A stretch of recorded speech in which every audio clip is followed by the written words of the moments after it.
ये है कि सर पे हवाए जुल्म चले 100 जतन के साथ।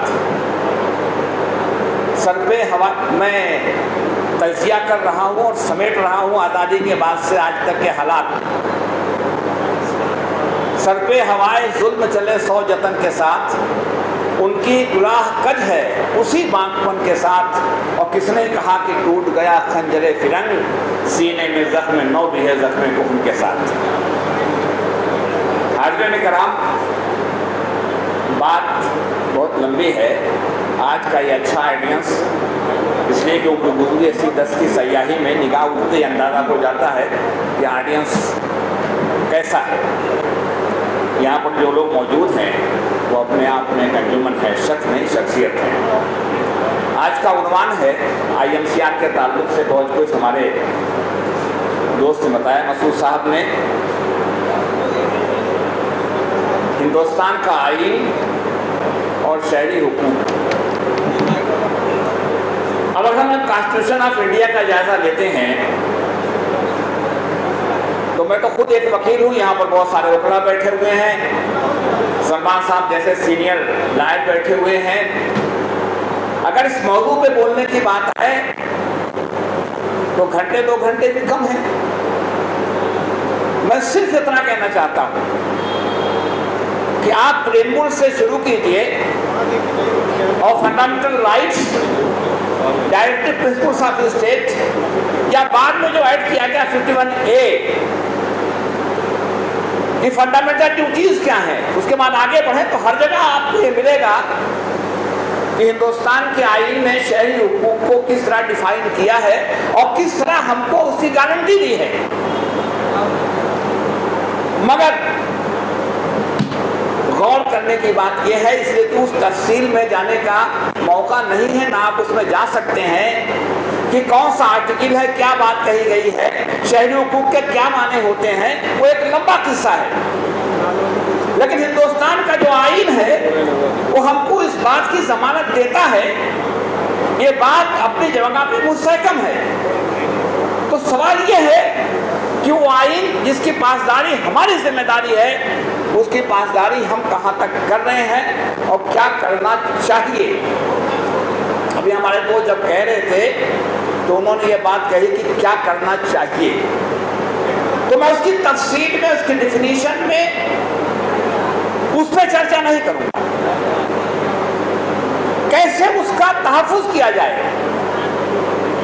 उसका तहफ़्फ़ुज़ ऐसे होगा, मैं बहुत शॉर्ट में कहना चाहता हूं, उस सरकार को आप रास्ते से हटा दीजिए, उस सरकार को आप उखाड़ करके फेंक दीजिए जो सरकार की आप के बुनियादी हुकूक को, शहरी हुकूक को लेना चाहती है, जो उसको खत्म करना चाहती है। और जब उसको खत्म करने की बात करेंगे, यहां पर जो बात मैं कहना चाहता हूं वो बात गौर करने की है और मैं चाहता हूं कि इस पर चर्चा होनी चाहिए। कैसे उस सरकार को आप उखाड़ के फेंकेंगे जो उस आईन की धज्जियां उखाड़ रही है। वो सब तफसील की बातें हैं। हिंदुस्तान के आईन में सेकुलर और सोशलिस्ट वर्ड नहीं था। 42वें संशोधन में 42nd अमेंडमेंट के तहत 1976 में इंदिरा गांधी ने इसे लागू कराया। लेकिन अगर आप उससे पहले जाएं और कॉन्स्टिट्यूशनल असेंबली की डिबेट्स को देखिए जिसने कि हिंदुस्तान के आईन को बनाया, तो ये बात वादा हो जाएगी कि हिंदुस्तान का आईन उस दिन से सेकुलरिज्म की बात कर रहा है और डिबेट्स इस बात की गवाह दे रही है कि उसमें वो लफ्ज रहा हो न रहा हो, लेकिन हमें जमानत मिलती रही है। आज जब हिंदुस्तान का आईन पार्लियामेंट में तकसीम किया गया, नई बिल्डिंग में जाकर के स्पेशल सेशन बुलाया गया था, आज तक मैं ये समझने से कासिर हूं कि इस स्पेशल सेशन का क्या मतलब था, क्या खास बात थी जो बुलाना पड़ा। अभी इंटर सेशन होने वाला था, ये बातें हो सकती थी, लेकिन फिर बहस दूसरी हो जाएगी वो सोशलिस्ट और सेकुलर वर्ड वहां से निकाल करके वो तकसीम किया गया। अब वो देखना यह है कि बकिया अमेंडमेंट्स उसके अंदर है नहीं है, वो तो किसी मेंबर पार्लियामेंट से कहां पे ली जाएगी तो पता चलेगा, लेकिन हटाया गया उसमें। और हटाया गया नहीं हटाया गया, सरकार उसको हटाने की भी है पड़ी है। अब सरकार को बदलना होगा। अगर इस आइन को बचाना है, शहरी हकूक को बचाना है, सिविल राइट्स की आप बात करते हैं उसको महफूज रखना है, तो जब बात मैं कहना चाहता हूं, मैं खाली एक बात कहूंगा कि जब तक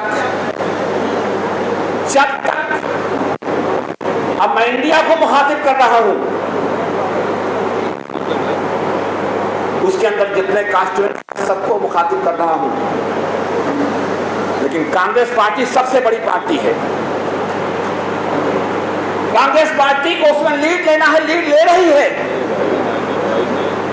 इसलिए बराह रास्त कांग्रेस पर सबसे पहले बात आएगी, बकिया पर बात जिम्मेदार सब। और सवाल यह है, जो बात मैं कहना चाहता हूं यह है, वक्त नहीं है इसलिए मैं टू दी पॉइंट बात करूंगा, वरना बात तफसील से होती तो जरा मजा आता। कि जब तक ये सियासी पार्टियां जो सेकुलरिज्म की बात करती हैं, जब तक वो हिंदुत्व के हिसार से बाहर नहीं निकलेंगी, इस सरकार को आप उखाड़ नहीं सकते। मेरा मानना यह है, सेठ के फैजान का मानना यह है, आप उस हिंदुत्व के हिसार से बाहर निकल करके आइए। मैं हिंदुत्व के मुखालफत की बात नहीं कर रहा हूं, सबको अपने मजहब पे चलने की आजादी है, मुझे भी है, हिंदू मुसलमान सिख ईसाई सब।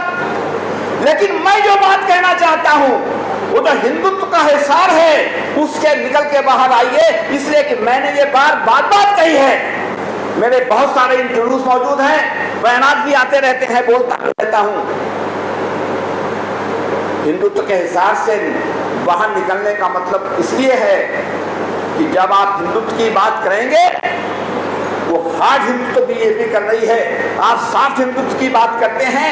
हिंदुत्व सॉफ्ट हो या वेरी सॉफ्ट हो या very very very very very soft हो, उसका फायदा भारतीय जनता पार्टी को, मौजूदा सरकार को ही मिलने वाला है, आपको नहीं मिलने वाला है। लगाइए तिलक, कौन रोकता है आपको? आप जाइए मंदिरों में, कौन रोकता है? रुकावट थोड़ी है, रुकावट होनी भी नहीं चाहिए, लेकिन मुकाम होता है, मौका होता है, और मौका और मुकाम से उसके माने बदलते हैं। जब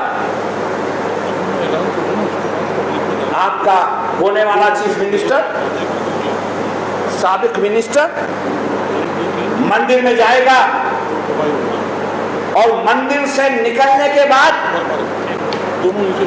वहां पर योगी के यहाँ, शास्त्री के यहाँ, जो हिंदुस्तान को हिंदू राष्ट्र बनाने की न सिर्फ हिंदुस्तान में बल्कि दुनिया के दूसरे देशों में और मुल्कों में जाकर के वकालत करता है, उसके यहाँ बैठेंगे जाकर के, वो बैठेगा सोफे पर, उम्दा किस्म के सोफे पर, मलेशियन सोफे पर, और आप बैठेंगे जमीन पर, तो क्या मैसेज जाएगा? वो राहत की जरूरत है इस जनता के, जो मैं कह रहा हूं। जब आप 2500-3000 किलोमीटर का फासला तय करके जाएंगे मणिपुर, जाना भी चाहिए, लेकिन 1.5 घंटे के फासले, 1 घंटे के फासले पर लोग नहीं जाएंगे, तो सवाल तो उठेगा कि आपको डर लग रहा है कि मुझे साफ हिंदुत्व का मिला है, मुझे चमटे से भी कोई छुए, हिंदू का लफ्ज नहीं आना चाहिए। मैं भगुना जी के साथ था, अनजानी हिमुद्दीन भगुना, जो इलाहाबाद की सरजमीन से, गढ़वाल से आकर के यहीं पर उनका हुआ था। भगुना जी कहते थे, आपने मुझे जब मैंने शौक मिला, तुमने उहारा क्यों था, मुझसे नफरत थी, अगर मुझको पुकारा क्यों था? आपने गलत आदमी को माइक थमा दिया। मैं एक ही बात कह रहा हूँ, I just want to elaborate that, एक बात को इलैबोरेट कर रहा हूँ और उससे हटा नहीं हूं मैं। एक बात को, उसी अपनी बात खत्म करूंगा। मैं भगुना जी के साथ था, भगुना जी कहते थे कि मैं हिंदू हूं, मैं ब्राह्मण हूं, लेकिन, और ये कहते थे देखो धागा भी बंधा हुआ है, पूजा करके आ रहा है। दिखाते थे। लेकिन मेरा हिंदुत्व ऐसे कहते थे, ये दहलीज कब इस्तेमाल करते हो, मेरा हिंदुत्व इस दहलीज के अंदर है। यहां से जब मैं बाहर निकला तो न मैं हिंदू हूं, न मुसलमान हूं, न ब्राह्मण, न पंडित हूं, मेरे लिए सब बराबर है। और एक चुनौती निंदाना थी, और एक चुनौती निंदाना होनी चाहिए कि बहुरा जी जब वहां पर गए, कम्युनिकेशन मिनिस्टर थे, मैं नहीं कह रहा हूं, सेठ के फैजान नहीं कह रहा है, तारीख इस बात की शाहिद है। इस बात को निकालिए, खंगालिए और देखिए, कम्युनिकेशन की बिल्डिंग, कम्युनिकेशन के वजीर थे, कम्युनिकेशन बिल्डिंग का इफ्तिताह हो रहा था बॉम्बे के अंदर। बहुरा जाता है, मालूम हुआ कि साहब वहां पर नारियल फोड़ करके उस तरह से अंदर दाखिल होना है। बहुरा जी ने नाराजगी का इजहार करते हुए पब्लिकली उन्होंने कहा, नो नॉट एट ऑल। नसीब साहब बैठे हुए हैं, इनको पता होगा नहीं तो अखबारात निकलवाइएगा उस जमाने के जब कम्युनिकेशन मिनिस्टर थे। उन्होंने कहा कि मैं फीता काट के करूंगा, ये नारियल क्या चीज है, ये एक मजहब की अक्कासी करता है। अगर मजहब की बुनियाद पर करना है तो कल करो, आज उद्घाटन नहीं होगा। बुलाओ पंडित को और बुलाओ क्रिश्चियन को, बुलाओ पारसी को, मुंबई में पारसी भी हैं, बुलाओ मुसलमानों को, तब इसका इफ्तिताह होगा। आज ये जरूरत नाना कहाँ है? आप साफ हिंदुत्व की जब तक बात करेंगे और जब तक साफ हिंदुत्व के से बाहर निकल करके नहीं आएंगे, आप इस सरकार को उखाड़ करके नहीं फेंक सकते। मैं जो बात कहना चाहता हूं वो ये कि जब तक सरकार उखाड़ करके नहीं फेंकी जाएगी तब तक ये आपका आइन महफूज नहीं रहेगा। आपको पता है, बात फिर आपके दूसरे ट्रैक पे चली जाएगी। अदालतों ने भी कहा, इलाहाबाद में हूं, यहाँ वकील बहुत सारे बैठे हुए हैं, यही के जज ने ये बात कहा है कि संविधान कैसा होना चाहिए, मनुस्मृति का संविधान लागू होना चाहिए। गलत नहीं कह रहा, गलत नहीं कह रहा, इलाहाबाद में कहा, यही के जज ने कहा है, तो वहां से भी आ रहा है। इसलिए वो चाहते हैं, वो दौड़ लाना, बात खत्म कर रहा हूं। मुझे मालूम है एक सीरीज बैटरी ऑफ स्पीकर्स है कि सूम की तरह से जब वो अशोका की तीसरी पुस्त को उखाड़ के फेंका, उसने कत्ल किया और बना बादशाह सूम, तो उसने जितने बौद्ध विहार थे, इसलिए कि बौद्ध रिलीजन था। सवाल कभी कभी उठता है कि हिंदुस्तान से पैदा होने वाला मजहब जापान में है, इंडोनेशिया में है, चाइना में है, मंगोलिया में है, बर्मा में है, हर जगह है, हिंदुस्तान से ही गायब हो गया। तो जब सूम आया तो सूम ने कहा कि जितने भी इनके मंदिर हैं, बौद्ध विहार हैं, तोड़े जाएं और बौद्ध भिक्षुओं को मारा जाए, और जो मार करके लाता था उसको इनाम दिया जाता था। सब नदारद हो गए, सब बौद्ध स्तूप गायब हो गए, कहां बचा है यहाँ पर? आने वाला दिन बड़ा खतरनाक है। मैंने एक बात कही थी और भी बात खत्म करता हूं कि हमारे सामने एक आने वाला इशू है, और उसके ताल्लुक से ये कहूंगा कि वही कौम दुनिया में जिंदा रहेगी जो किश्ती बना लेगी तूफान से पहले।